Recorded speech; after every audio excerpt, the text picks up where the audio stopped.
انك تعالج ضرسه بس تبوظ نفسيته خالص. اخطر حاجه بتحصل لطفلك لو احنا سيبنا ضرسه اللبني مسوس من غير ما نعالجه. طب اقول لك على حاجه اخطر من كده كمان، انك تعالج ضرسه بس تبوظ نفسيته خالص.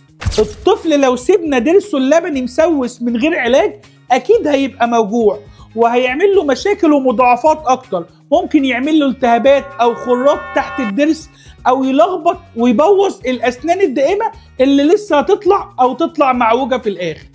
لما الطفل عندنا بيجي الاول العياده بنشوف مشكلته في ايه، نشوف المشكله في انهي ضرس الاول ونحشيه ونعالج له الضرس ده، فبالتالي ما يكونش موجوع خالص. وفي نفس الوقت نعمل له طربوش زيركون اطفال ابيض مش الستانلس ستيل الفضي التقليدي، فبالتالي الطفل ياكل على الضرس براحته ما يكونش موجوع، وفي نفس الوقت ياكل عليه براحته لانه مش خايف خالص من الطربوش او من الضرس. علشان ده في الاول والاخر دورنا احنا في عياده الشامي للاسنان، الفرع الثاني اللي هنفتحه قريب جدا، عاملين كيدز اريا كبيره ومهتمين وبارتيشن خاص بالاطفال، مهتمين جدا بالتفاصيل الصغيره للاطفال.